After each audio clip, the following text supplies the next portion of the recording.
Welcome students. आज हम कक्षा 10वीं के 7th chapter exercise 7.1 question number 3 से स्टार्ट कर रहे हैं। इससे पहले के दो क्वेश्चन हम पहली वीडियो में देख सकते हैं। हमारे पास इस क्वेश्चन में क्या कहा गया है, निर्धारित कीजिए कि क्या बिंदु संरेखी हैं। हमारे पास 3 बिंदु दिए हुए हैं। हम तीनों बिंदुओं को मान लेते हैं कि पहला बिंदु P है, दूसरा बिंदु Q और तीसरा R है। संरेखी ये हमें चेक करना है, तो इसके लिए हम इनके बिटवीन डिस्टेंस निकालेंगे। P Q के बीच की दूरी निकालेंगे, तो दूरी सूत्र के द्वारा हम निकाल सकते हैं। हमने पहले 2 सवाल में भी सीखा था, x2 - x1 का स्क्वायर प्लस y2 - y1 का स्क्वायर। तो x2 क्या होगा, जो दूसरा पॉइंट है यानी कि Q है, इसमें ये x2 ये y2, पहले पॉइंट में क्या थे x1 ये y1, तो 2 - 1 का स्क्वायर प्लस 3 - 5 का स्क्वायर और फिर स्क्वायर रूट। 2 - 1 कितना हो गया 1 और 3 - 5 तो -2 आ गया। इनका स्क्वायर करेंगे तो 1 का स्क्वायर 1 हो गया और 2 का स्क्वायर हो गया 4, 4 और 1 कितना आ गया 5, √5। ये हमारी P Q की डिस्टेंस आ गई, इसको हमने नंबर 1 कह दिया। ठीक है जी। अभी Q और R के बिटवीन डिस्टेंस निकालते हैं, तो उसी प्रकार से हम निकालेंगे। डिस्टेंस आ गई इनकी, हम देखते हैं 212। अब 212 को हम फैक्टराइज करेंगे, क्या ये परफेक्ट स्क्वायर है, हम इस पर चेक करेंगे। 212 लिखेंगे तो पहले 2 से भाग जाता है, 2 एकम 2, फिर 1 लिया भाग नहीं गया, फिर 2 लिया, ठीक है 12 हो गया, 2 6 जा 12, फिर 2 से डिवाइड होगा, 2 5 जा 10 और 2 3 जा 6। अब ये हमारे पास अभाज्य संख्या है, किसी से भाग नहीं जा रही। अब 2 का पेयर बन गया तो ये कितना आ गया 2 बाहर आ गया और 53 को हम रूट के अंदर लिख देंगे। तो इसको हमने किया 212 का, तो हम देखते हैं ये हमारा आ गया 2√53। ये सेकंड जो डिस्टेंस है वो हमारी आ गई। अब थर्ड निकालते हैं, P और R के बिटवीन डिस्टेंस निकालते हैं। तो डिस्टेंस फॉर्मूला से हम देखते हैं कि ये आ गया 265। उसी प्रकार 265 को भी हम फैक्टराइज करेंगे। 265 ये 2 से भाग नहीं जाता, 3 से भी भाग नहीं जा रहा, ये 5 से भाग जाएगा, 5 5 25 और फिर बच गया 1, 5 ले लिया 15, 5 दिया 15। तो 5 का भी पेयर नहीं बना, 53 का भी नहीं बना, तो इसका मतलब ये जो डिस्टेंस है ये हमारी √265 यहीं रहेगी। ये हमारी थर्ड डिस्टेंस आ गई। अब हम देखते हैं कि तीनों डिस्टेंस में से कोई भी 2 डिस्टेंस ऐड करें तो उनका सम तीसरी के इक्वल नहीं आएगा।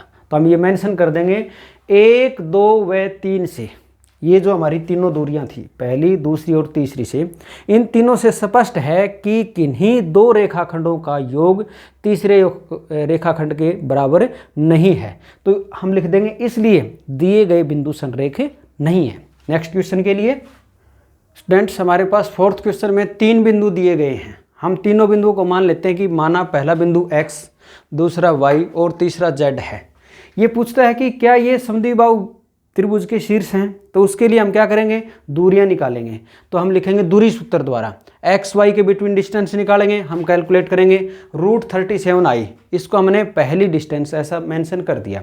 फिर हम y और z के बिटवीन डिस्टेंस निकालेंगे, हम फॉर्मूला लगा करके और कैलकुलेट करेंगे, वो भी √37 आ रही है, ये हमारी दूसरी डिस्टेंस आ गई। अब तीसरी डिस्टेंस निकालते हैं एक्स जेड, वो हम देखते हैं इसी प्रकार से हम कैलकुलेट करते गए √4 और 4 किसका स्क्वायर है 2 का, तो √4 यानी कि ये 2 के इक्वल आ गया। तो ये हमारी थर्ड डिस्टेंस आ गई।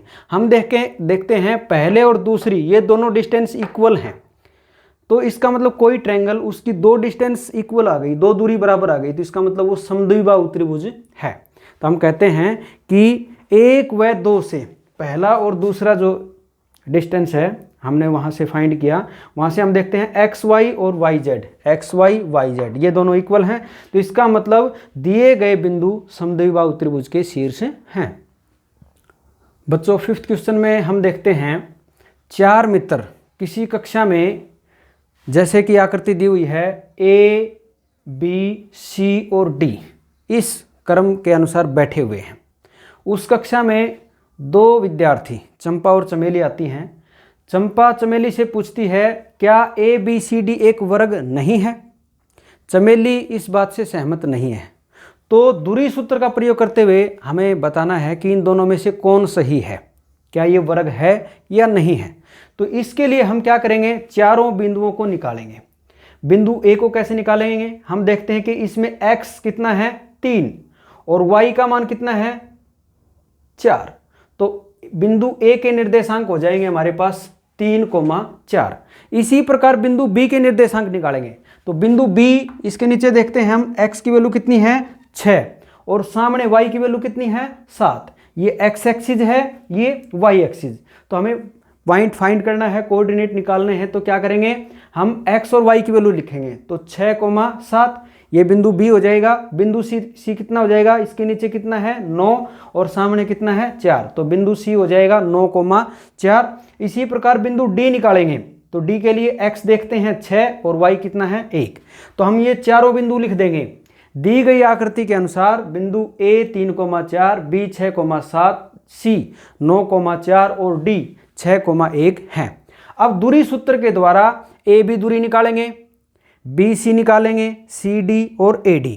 इस प्रकार से हमने चारों दूरियां निकाली। तो हम देखते हैं कि ये चारों दूरियां परस्पर बराबर हैं। तो यदि किसी चतुर्भुज की चारों भुजाएं बराबर आ गई तो वो वर्ग है, यह संभव है। लेकिन वो समचतुर्भुज भी हो सकता है और समचतुर्भुज जरूरी नहीं है कि वर्ग हो। तो इसके लिए हम इनके विकर्ण निकालेंगे। यदि विकर्ण बराबर आते हैं तो ये वर्ग है, अन्यथा ये समचतुर्भुज है। तो अब हमारे पास AB, BC, CD और AD ये इस चतुर्भुज की चारों भुजाएं आ गई जो कि बराबर हैं। लेकिन अभी कंफ्यूजन है, क्या ये वर्ग है। तो इसके लिए हम इस चतुर्भुज के विकर्ण निकालेंगे, यानी कि AC और BD। तो हम देखते हैं विकर्ण के लिए।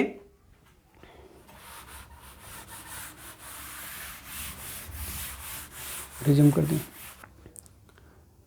तो बच्चों अब हम विकर्ण निकालते हैं AC। तो हमने डिस्टेंस फार्मूला का यूज करके AC निकाला, 6 आ गया। इसी प्रकार दूसरा विकर्ण BD निकाला, वो भी 6। तो 5 और 6 से ये दोनों दूरियां हमने देखी बराबर हैं। तो पहले 4 दूरियां हमने निकाली थी AB, BC, CD और AD। तो हम लिख सकते हैं 1, 2, 3 व 4 C। ये चारों भुजाएं AB, BC, CD और AD बराबर हैं। 5 और 6 से हम देखते हैं कि विकर्ण AC और विकर्ण BD ये भी दोनों बराबर हैं। तो इसका मतलब हम कह सकते हैं कि ABCD एक वर्ग है और चंपा सही है। नेक्स्ट क्वेश्चन के लिए, क्वेश्चन नंबर 6 में हमारे पास 3 पार्ट दिए हुए हैं। यहाँ पर प्रत्येक पार्ट में 4-4 बिंदु दिए हुए हैं। ये पूछता है कि चतुर्भुज का प्रकार बताइए।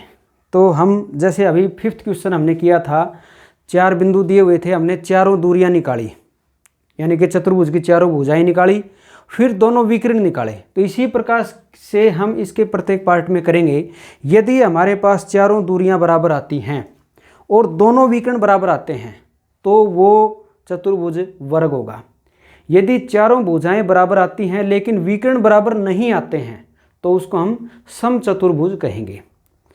यदि जैसे अब ये मैं 3rd पार्ट आपके लिए सोल्व किया है, इसमें हम दिए गए बिंदुओं को मान लेते हैं। ये पहला बिंदु P, दूसरा Q, तीसरा R और चौथा S ये हैं। दूरी सूत्र के द्वारा मैंने चारों भुजाएं निकाली। तो हम देखते हैं कि PQ 10 वर्गमूल 10, QR वर्गमूल 18, RS वर्गमूल 10 और PS वर्गमूल 18। ये चारों हमारी दूरियां आ गई। तो हम देखते हैं कि 1 और 3 ये दोनों दूरियां बराबर हैं, 2 और 4 ये दोनों दूरियां बराबर हैं। तो ऐसा चतुर्भुज जिसकी 2 भुजाएं आमने सामने की भुजाएं, यहाँ से हम देखते भी हैं PQ और RS ये आमने सामने की भुजाएं हैं, सम्मुख भुजाएं हैं। QR और PS ये सम्मुख भुजाएं हैं, ये आपस में बराबर हैं। तो ये चतुर्भुज एक आयत हो सकता है या फिर समांतर चतुर्भुज हो सकता है। इसके लिए हम क्या करेंगे कि आयत है या समांतर चतुर्भुज है, उसके लिए हम विकर्ण निकालेंगे। तो पहला विकर्ण PR निकाला, वो 2 आ गया। दूसरा विकर्ण QS निकाला, वो वर्गमूल के 52 आया। यानी कि दोनों विकर्ण हम देखते हैं बराबर नहीं है। 5 और 6 से हम स्पष्ट है विकर्ण PR और विकर्ण QS बराबर नहीं है। तो इसका मतलब सम्मुख भुजाएं आपस में बराबर हैं। 1, 2, 3, 4 से हमने देखा कि PQ RS के बराबर है और QR PS के बराबर है, यानी कि सम्मुख भुजाएं बराबर हैं।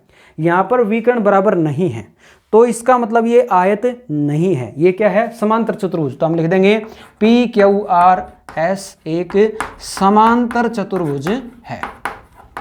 यदि विकर्ण भी बराबर होते तो ये आयत होता। इस प्रकार से हम इस क्वेश्चन को सोल्व आउट कर सकते हैं। बाकी बचे सवालों के लिए आप हमारी नेक्स्ट वीडियो को देखिए। थैंक्स।